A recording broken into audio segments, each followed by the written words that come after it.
दबाया जाएगा। वो कानून जानते थे क्योंकि वो कानून की पाबंदी करते थे। वो कानून जानते थे क्योंकि कानून ना जानना महंगा पड़ता है। अगर तुम्हें मालूम है कि तुम सही हो तो तुम जवाब देने से नहीं डरते, चाहे रॉबिन हुड और उसके हमजोलियों से ही क्यों ना लड़ना पड़े। मेरे इंतहाई तालीम याफ्ता अब्बू हमेशा मुझे किसी मजबूत कॉरपोरेशन में अच्छी नौकरी ढूंढने की तरगीब देते थे। वो कॉरपोरेट सीढ़ी पर ऊपर चढ़ने की खूबियां बयान करते। वो नहीं समझते थे कि किसी कॉरपोरेट आजर की तनख्वाह पर सिर्फ इन्हिसार करके मैं एक सीधा साधा गाय बन जाता जिसे दोहने का इंतजार हो। जब मैंने अपने रिच डैड को अब्बू का मशवरा बताया तो वो बस मुस्कुराए। सीढ़ी की मालिक क्यों ना बनो, बस इतना कहा। बचपन में मुझे समझ नहीं आती थी कि रिच डैड अपनी कॉरपोरेशन खुद रखने से क्या मुराद है। जब मेरी उम्र 15 या 16 साल हुई तो मैं जान चुका था कि मैं इस रास्ते पर नहीं चलूंगा जो मेरे पढ़े लिखे अब्बू तजवीज कर रहे थे। मुझे नहीं मालूम था कि ये कैसे करूंगा, लेकिन मैं उस समत नहीं जाना चाहता था जिस तरफ मेरे ज्यादातर हमजमात जा रहे थे। इस फैसले ने मेरी जिंदगी बदल दी। 25 साल की उम्र के आसपास रिच डैड का मशवरा ज्यादा समझ में आने लगा। मैं अभी मरीन कोर से निकला था और जेरोक्स कंपनी में काम कर रहा था। बहुत अच्छा कमा रहा था, लेकिन जब भी तनख्वाह देखता तो मायूसी होती। कटौतियां बहुत ज्यादा थीं और जितना ज्यादा कमाता इतनी ज्यादा कटौतियां होती। जैसे जैसे तरक्की हुई, मालिकान तरक्कियां और तनख्वाह बढ़ाने की बात करते। ये अच्छा लगता था, लेकिन कान में रिच डैड की आवाज सुनाई देती, तुम किसके लिए काम कर रहे हो, तुम किसे अमीर बना रहे हो। यकीनन कुछ लोगों के लिए ऐसा हो सकता है, लेकिन मेरे लिए अपने कारोबार पर तवज्जो देने और असासे बनाने ने मुझे एक बेहतर मुलाजिम बनाया। अब मेरा एक मकसद था, मैं जल्दी आता और लगन से काम करता, जितनी हो सके रकम जमा करता ताकि रियल स्टेट में सरमायाकारी शुरू कर सकूं। हवाई अभी जबरदस्त तरक्की के दौर में दाखिल होने वाला था और दौलत कमाने के बेशुमार मौके थे। जितना ज्यादा मुझे यकीन होता कि हम तरक्की के इब्तिदाई दौर में हैं, उतनी ज्यादा जेरोक्स मशीनें बेचता। जितनी ज्यादा बेचता उतना ज्यादा कमाता और यकीनन तनख्वाह से इतनी ज्यादा कटौतियां होती। ये बात हौसला अफजा थी। मैं इतनी बुरी तरह मुलाजिम होने के जाल से निकलना चाहता था कि कम नहीं बल्कि ज्यादा मेहनत करने लगा। 1978 तक मैं मुस्तकिल तौर पर सेल्स में पहले 5 लोगों में शामिल था, अक्सर पहले नंबर पर। मैं बुरी तरह चूहे वाली दौड़ से निकलना चाहता था। 3 साल से भी कम अरसे में मेरी अपनी छोटी कॉरपोरेशन में, जो रियल एस्टेट होल्डिंग कंपनी थी, मैं जेरोक्स से ज्यादा कमा रहा था। और असासों के खाने में अपनी कॉरपोरेशन में जो पैसा आता वो मेरे लिए काम कर रहा था। मैं कॉपियर बेचने के लिए दरवाजे नहीं खटखटा रहा था। रिच डैड का मशवरा अब बहुत ज्यादा समझ में आता था। जल्द ही मेरी जायदादों से आने वाला नकदी बहाव इतना मजबूत हो गया कि मेरी कंपनी ने मुझे पहली पोर्शे खरीद दी। मेरे जेरोक्स के साथी समझते थे कि मैं अपना कमीशन खर्च कर रहा था। नहीं, मैं अपना कमीशन असासों में लगा रहा था। मेरा पैसा जोर शोर से और पैसा बनाने में लगा था। असासों के खाने में हर रुपया एक बेहतरीन मुलाजिम था जो जोरों शोर से मजीद मुलाजिम बनाता और मालिक को टैक्स से पहले के पैसों से नई पोर्शे खरीदता। मैंने जेरोक्स में ज्यादा मेहनत से काम करना शुरू किया। मंसूबा काम कर रहा था और पोर्शे उसका सबूत थी। रिच डैड से सीखे हुए असबाक इस्तेमाल करके मैं कम उम्री में ही चूहे वाली दौड़ से निकल सका। ये इन असबाक के जरिए हासिल करदा मजबूत माली इल्म की बदौलत मुमकिन हुआ। इस माली इल्म के बगैर, जिसे मैं फाइनेंशियल IQ कहता हूँ, माली आजादी का सफर बहुत कठिन होता। अब मैं माली सेमिनार्स के जरिए दूसरों को पढ़ाता हूँ और उम्मीद करता हूँ कि अपना इल्म उन तक पहुँचा सकूं। जब भी मैं तकरीरें करता हूँ तो लोगों को याद दिलाता हूँ कि फाइनेंशियल IQ 4 वसी शोबों के इल्म से मिलकर बनता है। पहला नंबर अकाउंटिंग है, जिसे मैं माली ख्वांदगी कहता हूँ। एक अहम सलाहियत है अगर आप अपनी सल्तनत बनाना चाहते हैं। जितने ज्यादा पैसे की जिम्मेदारी हो उतनी ज्यादा दुरुस्तगी जरूरी है, वरना सब कुछ ढह जाता है। ये दिमाग का बाया हिस्सा है, यानी तफसीलात। माली ख्वांदगी माली बयानात को पढ़ने और समझने की सलाहियत है। ये सलाहियत किसी भी कारोबार की खूबियों और कमजोरियों को पहचानने की इजाजत देती है। दूसरा नंबर सरमायाकारी है, जिसे मैं पैसे से पैसा बनाने की साइंस कहता हूँ। इसमें हिकमत अमलिया और फॉर्मूले शामिल हैं। ये दिमाग का दाया हिस्सा है, यानी तख्लीकी पहलू। तीसरा नंबर मार्केटों को समझना है, तलब और रसद की साइंस। मार्केट के तकनीकी पहलुओं को जानने की जरूरत है जो जज्बात पर मबनी है।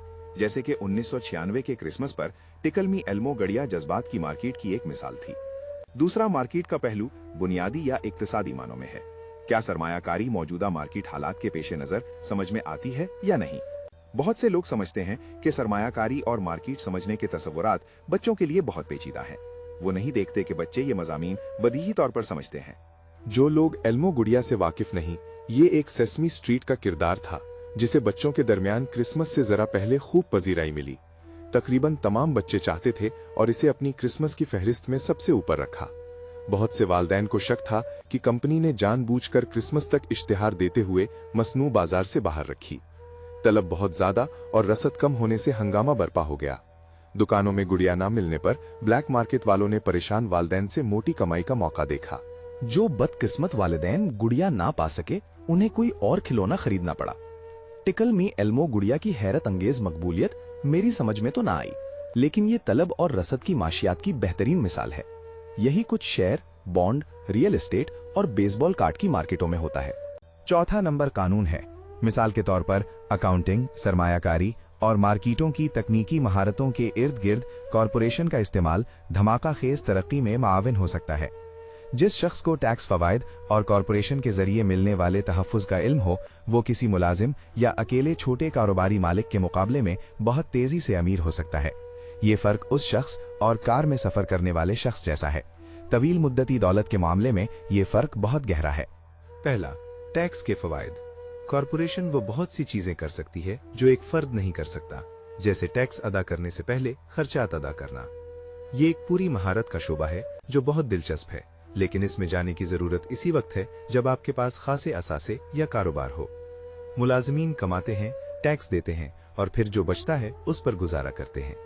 कॉरपोरेशन कमाती है, जितना हो सके खर्च करती है और जो बचता है उस पर टैक्स देती है। चौथा नंबर कानून है। मिसाल के तौर पर अकाउंटिंग, सरमायाकारी और मार्केटों की तकनीकी महारतों के इर्द गिर्द कॉरपोरेशन का इस्तेमाल धमाका खेज तरक्की में मावन हो सकता है। जिस शख्स को टैक्स फवायद और कॉरपोरेशन के जरिए मिलने वाले तहफ़्फ़ुज़ का इल्म हो, वो किसी मुलाजिम या अकेले छोटे कारोबारी मालिक के मुकाबले में बहुत तेजी से अमीर हो सकता है। पहला, टैक्स के फवायद। कॉरपोरेशन वो बहुत सी चीजें कर सकती है जो एक फर्द नहीं कर सकता, जैसे टैक्स अदा करने से पहले अखराजात अदा करना। ये एक पूरी महारत का शोबा है जो बहुत दिलचस्प है, लेकिन इसमें जाने की जरूरत उसी वक्त है जब आपके पास खासे असासे या कारोबार हो। मुलाजिमीन कमाते हैं, टैक्स देते हैं और फिर जो बचता है उस पर गुजारा करते हैं। कॉरपोरेशन कमाती है, जितना हो सके खर्च करती है और जो बचता है उस पर टैक्स देती है। ये अमीरों की सबसे बड़ी कानूनी टैक्स गुंजाइशों में से एक है। उन्हें बनाना आसान है और अगर आपकी सरमायाकारी से अच्छा नकदी बहाव आ रहा हो तो ज्यादा महंगा भी नहीं। मिसाल के तौर पर अपनी कॉरपोरेशन रखने से हवाई में छुट्टियां बोर्ड की मीटिंगें बन जाती हैं। गाड़ी की कीमत, बीमा, मरम्मत कंपनी के अखराजात हैं।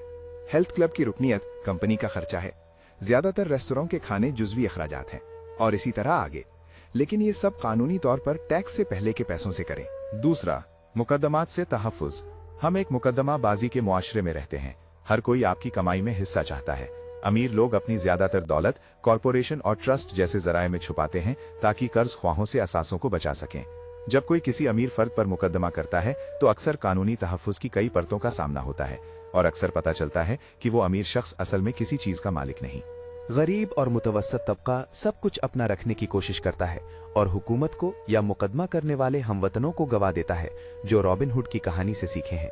अमीरों से लो, गरीबों को दो। ये इस किताब का मकसद नहीं कि कॉरपोरेशन रखने की तफसीलात में जाऊं, लेकिन मैं ये जरूर कहूंगा कि अगर आपके पास किसी भी किस्म के जायज असासे हैं तो जितनी जल्दी मुमकिन हो कॉरपोरेशन के फवायद और तहफ़्फ़ुज़ के बारे में मजीद जानने पर गौर करें। इस मौजू पर कई किताबें लिखी गई हैं जो फवायद तफसील से बताती हैं और कॉरपोरेशन बनाने के इक़दामात भी समझाती हैं। फाइनेंशियल आईक्यू दरअसल बहुत सी महारतों और सलाहियतों का मिलाप है, लेकिन मैं कहूंगा कि ऊपर बयान की गई 4 तकनीकी महारतों का मजमुआ ही बुनियादी माली जहारत है। अगर आप अजीम दौलत की ख्वाहिश रखते हैं तो यही महारतों का इम्तिजाज किसी फर्द की माली जहानत को बहुत बढ़ा देता है। कॉरपोरेशन वाले अमीर लोग, कॉरपोरेशन के लिए काम करने वाले लोग। पहला, कमाई करो। दूसरा, खर्च करो। तीसरा, टैक्स अदा करो। अपनी मजमूही माली हिकमत अमली के हिस्से के तौर पर हम मजबूती से तजवीज़ करते हैं कि अपने असासों के इर्द गिर्द अपनी कॉरपोरेशन को लपेटें। गुज़श्ता रात मैंने लिखने से वक्फा लिया और अलेक्जेंडर ग्राहम बेल नामी एक नौजवान की तारीख पर एक टीवी प्रोग्राम देखा। बेल ने अभी अभी अपने टेलीफोन का पेटेंट लिया था और बढ़ती हुई तकालीफ का सामना कर रहा था क्योंकि उसकी नई ईजाद की मांग बहुत तेज थी। बड़ी कंपनी की जरूरत के पेश नजर वो उस वक्त की सबसे बड़ी कंपनी वेस्टर्न यूनियन के पास गया और उनसे पूछा कि क्या वो उसका पेटेंट और छोटी कंपनी खरीदेंगे। वो पूरे पैकेज के लिए $1 लाख चाहता था। वेस्टर्न यूनियन के सदर ने उसे ठुकरा दिया और कहा कि कीमत बेतुकी है, बाकी तारीख है। अरबों डॉलर की एक सनद सामने आई और AT&T का जन्म हुआ। अलेक्जेंडर ग्राहम बेल की कहानी खत्म होते ही शाम की खबरें आईं। मजदूर नाराज थे और शिकायत कर रहे थे कि कंपनी के मालिकान नाइंसाफ हैं। तकरीबन 45 साल की उम्र के एक बरतरफ मैनेजर ने अपनी बीवी और 2 बच्चों को प्लांट पर लाया हुआ था और गार्डों से इल्तिजा कर रहा था कि उन्हें मालिकान से मिलने दें। कैमरे ने उसकी मिन्नत समाजत पर फोकस किया जो पूरी दुनिया ने देखी। ये कहने की जरूरत नहीं कि ये मेरी तवज्जो अपनी तरफ खींच लिया। मैं 1984 से पेशावराना तौर पर पढ़ा रहा हूँ। ये एक बेहतरीन और सिला देने वाला तजर्बा रहा है। ये एक तकलीफदेह पेशा भी है क्योंकि मैंने हजारों अफराद को पढ़ाया है और उन सब में खुद अपने आप समेत एक मुश्तरक बात देखता हूँ। हम सब के अंदर जबरदस्त सलाहियत है और हम सबको तोहफे मिले हैं। फिर भी जो एक चीज हम सबको रोकती है वो किसी न किसी हद तक खुद पर शक है। ये इतना तकनीकी मालूमात की कमी नहीं है जो हमें रोकती है, बल्कि ज्यादा खुद एतमादी की कमी है। कुछ पर इसका असर दूसरों से ज्यादा होता है। जब हम स्कूल छोड़ते हैं तो हम में से ज्यादातर जानते हैं कि ये डिग्रियों या अच्छे नंबरों का मामला नहीं। हकीकी दुनिया में महज नंबरों से ज्यादा कुछ चाहिए होता है। ये उनसर चाहे जो भी नाम हो, बिलाखिर किसी का मुस्तकबिल स्कूल के नंबरों से कहीं ज्यादा तय करता है। हम में से हरेक के अंदर इन बहादुर, ज़हीन और दिलेर किरदारों में से एक है। इस किरदार का दूसरा पहलू भी है, वो लोग जो जरूरत पड़े तो घुटनों पर आ जाएं और इल्तिजा करें। वियतनाम में 1 साल बतौर मरीन कोर पायलट गुजारने के बाद मैं जाती तौर पर अपने अंदर इन दोनों किरदारों को पहचानने लगा। कोई एक दूसरे से बेहतर नहीं। फिर भी बतौर उस्ताद मैंने पहचाना कि जाती जहानत को सबसे ज्यादा दबाते हैं जरूरत से ज्यादा खौफ और खुद पर शक। ये मेरे दिल को तोड़ता था जब तलबा जवाब जानते थे लेकिन उस पर अमल करने की हिम्मत नहीं रखते थे। अक्सर हकीकी दुनिया में ज़हीन आगे नहीं बढ़ते बल्कि बेबाक आगे बढ़ते हैं। मेरे जाती तजर्बे में आपकी माली जहानत को तकनीकी इल्म और साथ हिम्मत दोनों की जरूरत है। अगर खौफ बहुत ज्यादा हो तो जहानत दब जाती है। अपनी क्लासों में मैं तलबा को मजबूती से तलकीन करता हूँ कि खतरे उठाना, दिलेर होना, अपनी जहानत को, उस खौफ को ताकत और रोशनी में बदलने देना सीखें। मुझे ऐसे सवालात का सामना करना पड़ा है जैसे खतरा क्यों उठाएं, मुझे अपना फाइनेंशियल IQ क्यों बढ़ाना चाहिए, मुझे माली ख्वांदगी क्यों हासिल करनी चाहिए, और मैं जवाब देता हूँ बस ज्यादा इंतखाब रखने के लिए। आगे बहुत बड़ी तब्दीलियां हैं। जैसा कि मैंने नौजवान मोजिद अलेक्जेंडर ग्राहम बेल की कहानी से शुरू किया, आने वाले बरसों में बिल्कुल इसी जैसे और लोग होंगे। पूरी दुनिया में बिल गेट्स जैसे सैकड़ों लोग और